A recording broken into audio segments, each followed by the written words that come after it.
하나님께서 오늘 우리에게 주시는 말씀은 사도행전 4장 1절부터 12절까지 말씀입니다. 사도들이 백성에게 말할 때 제사장들과 성전 맡은 자와 사두개인들이 이르러 예수 안에 죽은 자의 부활이 있다고 백성을 가르치고 전함을 싫어하여 그들을 잡음에 날이 이미 저물었으므로 이튿날까지 가두었으나 말씀을 들은 사람 중에 믿는 자가 많으니 남자의 수가 약 5천이나 되었더라. 이튿날 관리들과 장로들과 서기관들이 예루살렘에 모였는데 대제사장 안나스와 가야바와 요한과 알렉산더와 및 대제사장의 문중이 다 참여하여 사도들을 가운데 세우고 묻되 너희가 무슨 권세와 누구의 이름으로 이 일을 행하였느냐? 이에 베드로가 성령이 충만하여 이르되 백성의 관리들과 장로들아, 만일 병자에게 행한 착한 일에 대하여 이 사람이 어떻게 구원을 받았느냐고 오늘 우리에게 질문한다면 너희와 모든 이스라엘 백성들은 알라. 너희가 십자가에 못 박고 하나님이 죽은 자 가운데서 살리신 나사렛 예수 그리스도의 이름으로 이 사람이 건강하게 되어 너희 앞에 섰느니라. 이 예수는 너희 건축자들의 버린 돌로서 집 모퉁이의 머릿돌이 되었느니라.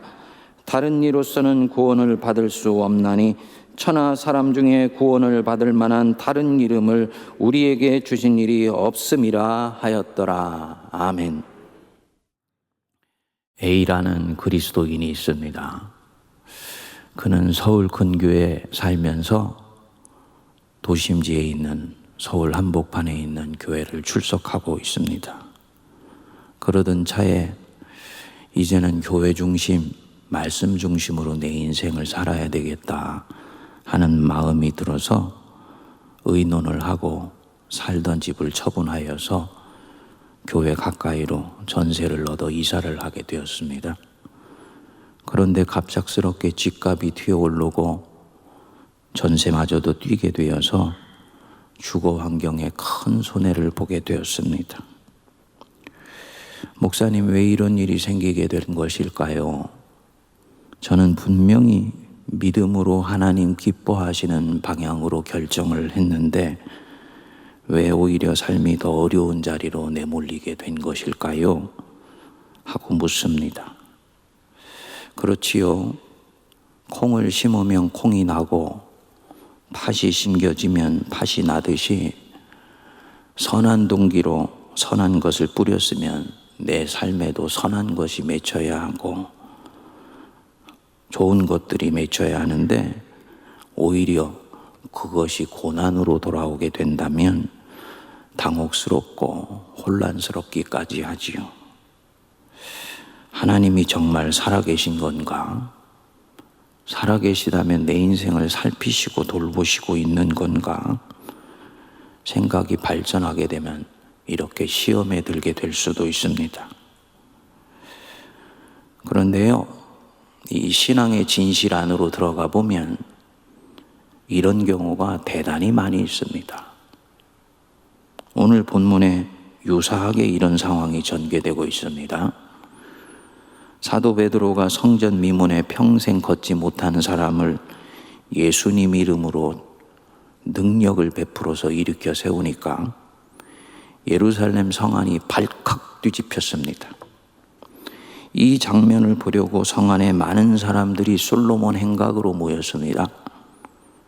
베드로가 이 기회를 타서 복음을 전하고 예수 부활을 담대하게 외쳤습니다. 이렇게 선포하는 복음에 사람들의 마음이 완전히 녹아져 내려서 4절에는 보면 그날에 예수를 믿은 자가 남자만 5,000명이었다 라고 말씀합니다. 그러니까 여자나 유소년들은 손에 계산하지도 않은 것입니다. 당시 예루살렘의 인구가 요아킴 예레미야스에 의하면 25,000명이었다고 그렇지 않습니까? 아무리 많이 쳐도 5만 명을 넘지 않았다라고 봅니다. 그러니까 남자만 5,000명이면 한 번의 설교에 도시 인구의 10명 중에 1명 혹은 10명 중에 2명이 복음을 믿게 된 것입니다. 이 사도들에 대한 호응과 열기가 대단한 것입니다. 거기에 더해서 앞에 3,000명까지 치면 이 도시는 사도들에 의해서 실질적으로는 완전히 접수된 것이라고 볼 수 있는 것이지요. 예루살렘에 이런 반응이 일어나는 것을 보고 사도들 자신도 야, 예수님이 이렇게 일하시는구나. 그래서 우리한테 여기에 머물라고 하신 것이구나 하고 얼마나 흥분했을까요? 그런데 일은 전혀 엉뚱한 방향으로 전개되어 나갑니다. 4장 1절에 보시면 그 자리에 제사장과 성정 맡은 자와 사두개인들이 나타났습니다. 그리고는 현장에 있던 사도들을 체포해서 구금해 버린 것입니다. 사도행전은 아주 무덤덤한 듯이 3절에 그들을 잡음에 이미 저물었으므로 이튿날까지 가두었으나 아주 무덤덤하게 묘사를 합니다만 사실 사도들에게 본격적으로 고난이 시작되었다라는 것을 의미합니다. 예루살렘은 완전히 영적으로 접수되고 이제 모든 사람들이 예수님을 환영하는 분위기라고 생각을 했는데 상황은 사도들이 기대했던 것과는 전혀 다른 방향으로 전개되어 나간다. 이 순간의 맥락을 정확하게 이해하는 것이 대단히 중요합니다. 복음이 나라는 한 사람 안에서건 어떤 공동체나 집단 안에서건 가정 안에서건 일어나기 시작하고 왕성해지기 시작하고 결정적으로 전진이 일어나며 하나님의 일이 이루어지려고 할 때 나타나는 현상을 이해하는데 굉장히 중요하기 때문입니다. 본문 뒤에 숨어있는 맥락을 좀 더 들여다보시지요. 2절에 보시면 예수 안에 죽은 자의 부활이 있다고 백성을 가르치고 전함을 뭐라 그랬습니까? 싫어하여 그랬습니다. 싫어하여. 표면적으로는 잘 이해가 안 되지요. 이제 예수 부활은 사실은 상식적으로 눈을 뜨고 보면 부정할 수 없는 사실이에요. 이 정도의 기적을 베푸는 것을 보면 지금이라도 믿으면 되는 일입니다. 그런데 왜 안 믿는가? 나아가서 좋아하지 않는다 정도가 아니라 싫어한다 그럴까? 여기에 나오는 이들 1절에 보면 사도들을 체포하여서 구금한 사람들이 제사장들과 성전 맡은 자들과 누구라 그랬습니까? 사두개인들이라 그랬지요. 이 셋의 공통점이 있습니다. 당시 이스라엘에 신앙의 큰 두 축이 있었습니다. 하나는 율법 중심의 신앙을 추구하는 사람들과 예루살렘 성전 중심의 신앙을 추구하는 사람들입니다. 이 세 분파는 공통적으로 성전 중심의 신앙을 갖고 있던 자들입니다. 그 대표적인 자들이 바로 이 바리새인과 쌍벽을 이루었던 사두개인들입니다. 성전을 지배하던 부유한 귀족 지배 계층들이었습니다. 바리새인들이 율법 중심으로 극단적으로 경건을 추구한 반면에 이들은 현실지향적이고 굉장히 자유주의적인 성향이 강했습니다. 그래서 정치적으로는 로마의 비위를 맞췄고요. 그들에게 협력하는 정책을 폈습니다. 바리새인들은 예수 부활은 믿지 않지만 사람의 부활을 믿습니다. 그런데 이들 사두개인들은 부활을 믿지 않습니다. 메시아는 이미 와서 다스리고 있다고 가르쳤습니다. 더 바뀔 것이 없다고 보는 것입니다. 그래서 현실이 좋건 싫건 맞춰가면서 거기에 따라가는 사람들이 바로 이 사두개인이었습니다. 이들에게 중요한 것은 지금 이 일이 내게 이익이 되느냐 손해가 되느냐 이것입니다. 이것으로 판단하는 사람들입니다. 근데 여기에 사도들이 온 거예요. 그런데 이들이 자기들이 다스리고 지배하는 성전에서는 한 번도 일어나지 않았던 일, 성전 미문에 안전병이 된 자를 일으켜버린 것입니다. 그 교회를 이룬 사람들이 자신들이 하지 못한 일을 한 거예요. 그리고 그 권세로 사람들을 가르치기 시작합니다. 가르치는 권세를 누가 주었다고 와서 가르치는 거야? 아주 기분이 나쁘지요. 그리고 더 속상한 건요, 예루살렘 사람들 전체가 이들에게 귀를 엽니다. 지금 이 일이 어떤 일이냐? 자신들의 기득권 전체를 뒤흔드는 일이 지금 일어나고 있는 것입니다. 지금 이대로 예루살렘이 복음에 의해서 넘어가 버리게 되면 자신들이 이때까지 가졌던 모든 기반이 뿌리채 흔들리는 거죠. 부와 명예와 권력 자체가 앞으로 보장을 받지를 못합니다. 그 싫어하여라는 말이 헬라어 원뜻으로는 심히 화가 나서 어쩔 줄을 몰라 불안해하며 이런 뜻입니다. 그러니까 이들의 마음을 정확하게 표현한 단어입니다. 그러니까 이들은 표면적으로는 하나님을 말하고 진리를 말하고 경건을 말하지만 사실은 그런 것에는 크게 관심이 없습니다. 정말 중요한 것은 무엇이냐?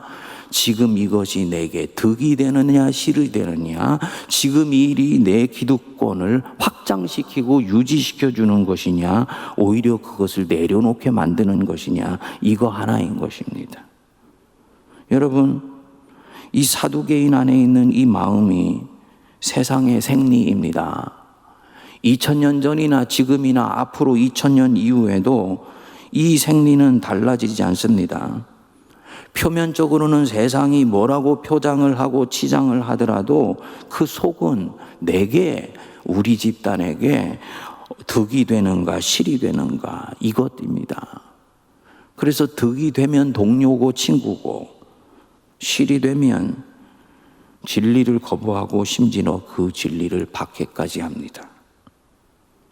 만일에 이게 우리가 살고 있는 세상의 생리라면, 만일 어떤 사람이 진정 하나님이 살아계신 분이라는 것을 믿고 나는 그 하나님 앞에서 살기를 결심했다 라고 한다면, 이 사람은 이런 생리를 가진 세상과 갈등의 소지가 있을까요? 없을까요?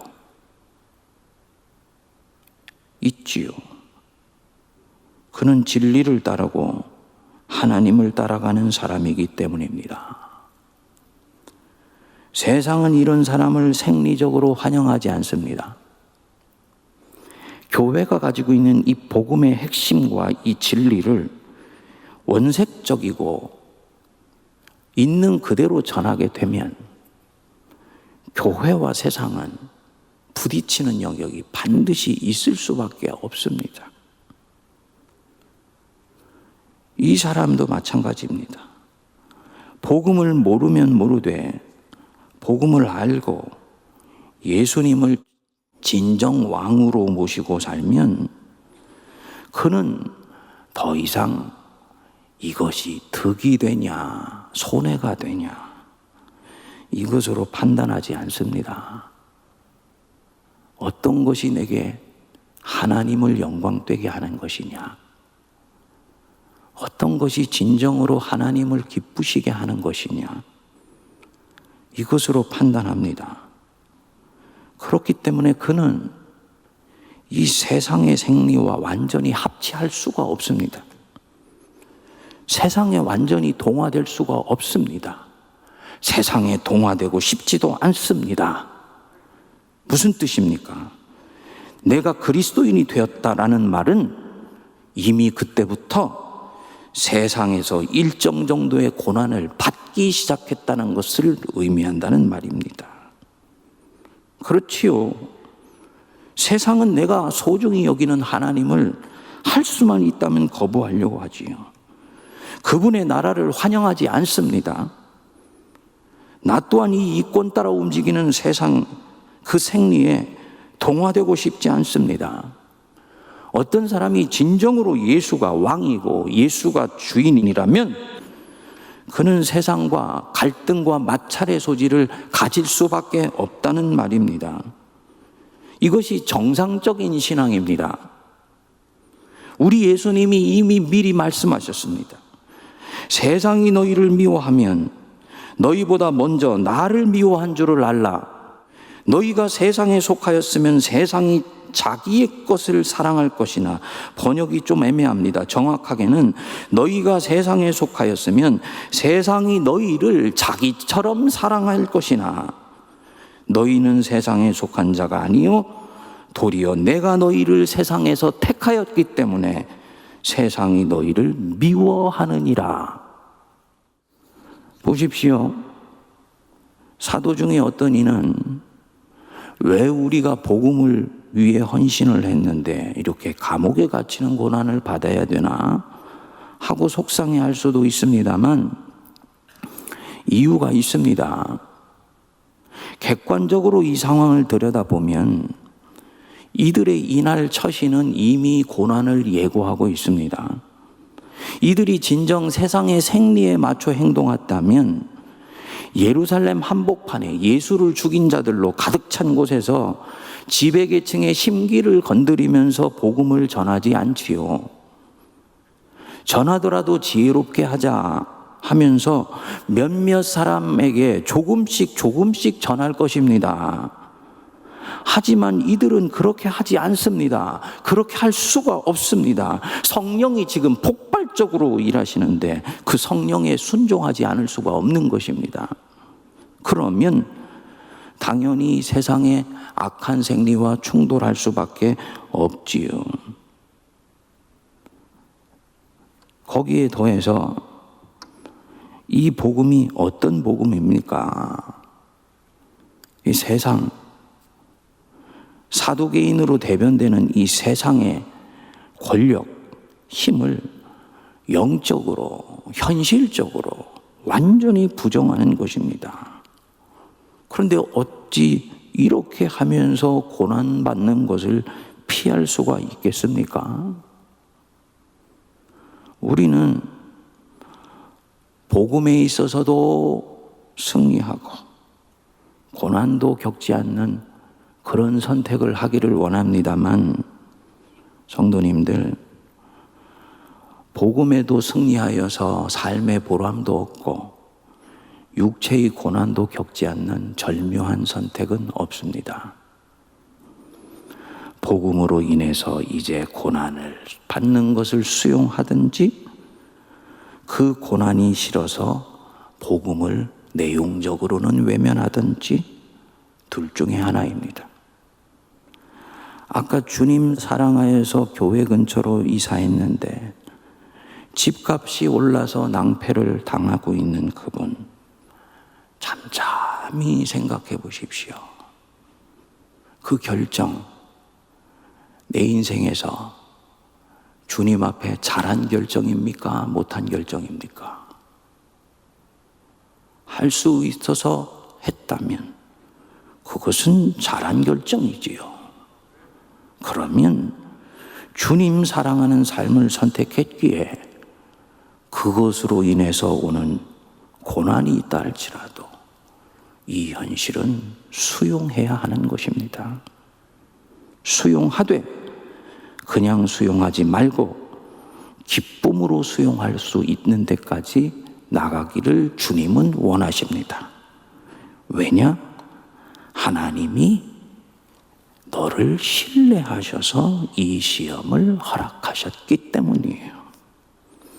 이 시험을 넉넉히 이길 것을 아시고 그래 하고 허락하신 것입니다. 감당치 못할 시험은 허락하시지 아니하십니다. 시험 당한 즈음에 결국은 피할 길도 내십니다. 내가 원하는 방향으로 내지 않으실 뿐이지 결국 그 시험은 이기고 넘어가게 해주십니다. 사도들은 여기서 한 걸음 더 나갔어요. 사도행전 5장 41절에 보면 사도들이 감옥에서 고초를 당하고 나오는데 감옥을 뒤로 두고 나오면서 이렇게 말씀을 합니다. 사도들은 그 이름을 위하여 능욕받는 일에 합당한 자로 여기심을 기뻐하면서 공회 앞을 떠나니라. 이들은 예수님 이름으로 고난을 당하면 그것을 아유 힘들어 라고 반응한 것이 아니고요. 하나님이 나를 당신 때문에 고난받는 일에 합당한 자로 여기시는구나. 내 믿음을 인정해 주시고 있기에 이런 고난도 허락된 것이구나 라고 생각하고 예수 이름으로 의를 위하여 핍박받고 어려움 받는 것을 기뻐했습니다. 이 사도들을 좀 더 한번 들여다보시지요. 사도들을 구금시킨 다음 날에 이들을 신문하기 위해서 회의가 열렸습니다. 여기에 6절에 보면 대제사장 안나스와 가야바와 요한과 알렉산더와 및 대제사장의 문중이 다 참여했다. 대제사장 안나스와 가야바, 성경을 많이 읽으신 분들은 기억나시지요? 스승 예수님을 처형하는 데 앞장섰던 사람들, 이들이 이제 예수님 처형하기 전에 수순을 밟은 것과 똑같이 그 제자들을 공의회에 세운 것입니다. 그리고 그 자리에 베드로가 서 있습니다. 베드로가 무슨 생각이 들었을까요? 스승의 눈빛과 마주쳤던 그 마지막 밤이 생각나지 않았을까요? 모닥불을 피우면서 자기 앉아 있는데 여종이 저 사람 저 갈릴리 예수와 함께하고 있던 사람인데 라는 말에 화들짝 놀라서 스승을 3번이나 부인했던 바로 그 순간, 그 자리에 이제는 자기를 주님이 세우신 것입니다. 아마도 만감이 교체했을 것입니다. 그리고 이들이 묻습니다. 사도들을 가운데 세우고 묻되 7절입니다. 너희가 무슨 권세와 누구의 이름으로 이 일을 행하였느냐? 이 덫입니다. 당시에는 하나님 말고 다른 이름으로 이 일을 했다라고 말하는 순간 그는 이단이 되는 거예요. 그리고 이들은 예수의 이름으로 이 일을 했다라고 말할 것을 알고 있기에 이 질문을 하는 것입니다. 이단으로 몰아서 처단하는 수순을 밟으려고 하는 것입니다. 그런데 이들의 의도를 알고 있는 베드로가 뭐라고 합니까? 8절에 보시면 베드로가 성령이 충만하여 이르되, 이미 시작부터 그때와는 다르지요. 그때는 이 영혼이 위축되다 못해 완전히 쪼그러붙어 있었습니다. 그런데 지금은 아닙니다. 성령이 충만합니다. 플레로스, 성령에 완전히 고용되어 있다. 하나님 손에 완전히 붙들려 있다, 이 뜻입니다. 마음이 그때는 둘로 갈라져 있었어요. 예수님을 향하는 마음과 살아남고자 하는 자기를 향하는 마음으로 갈라져 있었습니다. 결국은 후자가 이겨버려서 스승이신 예수님을 포기하고 배반했습니다. 그런데 지금은 다릅니다. 자기가 외면하고 배반했던 그 예수님이 자기를 찾아오셔서 다시 만져주셨습니다. 한없이 사랑하시면서 당신을 배반한 자를 품어주셨습니다. 그리고는 다시 믿어주시고 자기 양떼를 맡겨주신 거예요. 그분의 사랑이 뼛속까지 이미 박혀 있는 것입니다. 그렇기 때문에 이제는 두렵지 않아요. 사랑 안에 두려움이 없고 온전한 사랑이 두려움을 내어 쫓는다. 바로 그 뜻입니다. 하나님이 나를 위해서 어떻게 아들까지 주신 줄을 나는 알았습니다. 그 아들이 어떻게 나를 끝까지 품으신지 나는 알았습니다. 그리고 그 아들은 선하지만 힘없는 자가 아니요 죽음의 권세를 뚫고 부활하신 만왕의 왕 예수 그리스도시다. 그분을 나는 믿고 따르고 있다. 두려울 것이 없습니다. 그래서 성령이 충만하여서 담대히 말합니다. 10절 우리 같이 읽겠습니다. 너희와 모든 이스라엘 사람들은 알라. 너희가 십자가에 못 박고 하나님이 죽은 자 가운데서 살리신 나사렛 예수 그리스도의 이름으로 이 사람이 건강하게 되어 너희 앞에 섰느니라.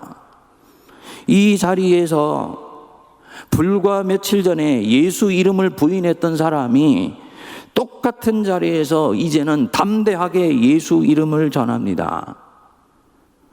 하늘에서 이 제자를 바라보시는 예수님이 얼마나 기뻐하셨을까요? 어저께 묵상하는데요, 언뜻 그 이미지가 탁 떠오르더라고요. 주님이 승천하셔서 자기 제자가 자기 이름을 부인했던 그 제자가 목숨을 내어놓고 이제는 자기 이름으로 그 일을 했다라고 얘기를 하는데, 그 제자를 보는 이 스승의 마음이 얼마나 설레이고 기쁘고 뿌듯하셨을까. 내가 만일에 고난을 당하고 있다면, 주님 때문에 고난을 당하고 있다면 나를 보시는 주님의 마음도 그러하시겠구나 생각이 들더라고요. 이 사도 예수 이름을 방금 말한 것 때문에 죽을 수도 있습니다. 하지만 두렵지 않습니다. 자신은 이제 더 사랑하는 분이 누구인 줄을 알았고 그분을 선택했기 때문에 두렵지 않아요. 그리고 이로 인해서 하나님의 나라는 결정적으로 확장된다는 것을 이 사도는 믿습니다. 그리고 한 걸음 더 나아가서요, 세상의 권력의 심장 한복판에 비수를 꽂지요. 12절 같이 읽겠습니다. 다른 이로서는 구원을 받을 수 없나니 천하 사람 중에 구원을 받을 만한 다른 이름을 우리에게 주신 일이 없음이라. 천하 만민 중에 구원을 받을 만한 다른 이름 없다. 예수 그리스도의 이름만으로 우리는 구원을 얻는 것이다. 예수 이름이 정사와 권세 위에 그날 뚜렷하게 부각되었습니다. 베드로는 그날 자기 생명과 예수 이름 중에 예수 이름을 선택했습니다. 하지만 하나님은 아들 예수와는 달리 베드로를 살리셨습니다. 살리신 정도가 아니라 이제부터 더욱 담대하게 하나님 일을 하게 하십니다. 성도님들 꼭 기억하십시다. 여기에는 단어 하나 나오지 않지만 하나님의 일이 결정적으로 진전될 때에는 항상 원수도 같이 역사합니다. 복음을 신실하게 쫓아가는 사람, 의를 추구하는 사람, 주님을 향해 열심을 내되 더 순전하게 열심을 내려고 하는 사람, 절대로 원수가 그냥 두지 않습니다. 이 사도계인 속에 원수가 역사하는 것이지요. 그런데 이 원수는 절대로 하나님의 사람을 넘어뜨릴 수 없어요. 잠시 힘들게 할 것입니다. 하지만 이 사람을 통해 역사하는 복음의 길을 막을 수는 없습니다. 하나님이 그것을 허락하시지 않기 때문이에요. 허락하는 사람이 1000명, 10,000명 중에 한 명 있을 수 있지요. 그래서 순교를 하는 일도 있지요.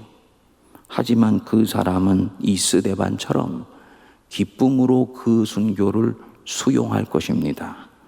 왜냐? 이 고난과 이 고통을 통해서 하나님의 일이 결정적으로 연결어가는 것을 그는 보고 있기 때문입니다. 허락되는 범위 안에서만 고난은 진행되는 것이다. 그러니 나는 두려워할 필요가 없다. 믿으시기 바랍니다. 오늘은 3.1절 기념주일로 지키는 날입니다. 민족의 암흑기에 민족의 독립과 해방을 위해서 온 백성이 일어난 날이지요. 여기에 전국에 있는 방방곡곡의 교회와 교인들이 3.1운동에 적극 가담을 했습니다. 교회의 터가 되는 나라를 사랑하기 때문이고 교회가 터에 있는 민족의 아픔에 참여하고자 했기 때문입니다. 3.1운동과 관련돼서 체포 구금된 사람이 19,525명인데 개신교인이 3,373명, 전체의 17.3%에 해당이 됩니다. 개신교인이 당시 전체 인구의 2%가 안 되던 때였습니다. 11.7%인 천도교보다도 많습니다. 이로 인해서 전국의 교회와 교인들은 일제에 의해서 엄청난 고통을 겪었습니다. 그런데 이때부터 교회는 서서히 부흥하기 시작했습니다.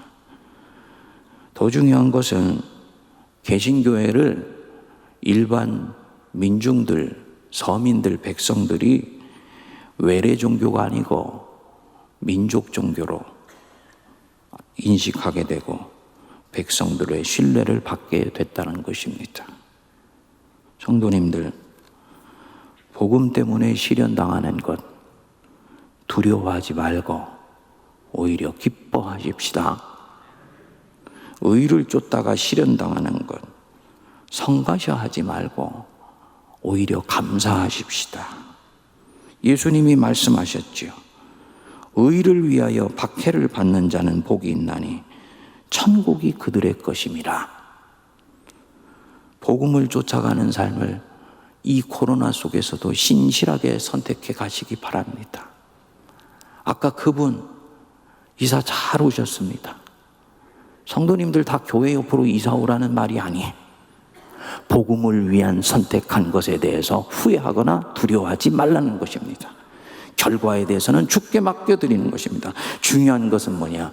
내 인생의 주인이 이제 누구인 것을 알았으니 오직 그 주인 되신 하나님 영광되게 해드리고 기쁘시게 해드리고 이로 인해 자기 삶의 보람과 기쁨이 충만하면 그것으로 감사하며 담대하게 믿음의 길을 걸어가실 수 있게 되기를 바랍니다. 기도하겠습니다.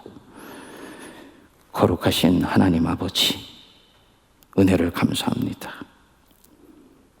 천하 만민 가운데 구원을 받을 만한 다른 이름을 우리에게 주신 적 없으며 오직 예수님 안에 구원이 있고 생명이 있음을 담대히 확신하며 나선 이 믿음의 걸음, 고난에 흔들리지 않게 하시고 이 사순절에 우리를 위해서 십자가 지신 예수님을 묵상하며 기쁨과 감사함으로 지금 가는 이 믿음의 걸음을 이어가게 하여 주옵소서.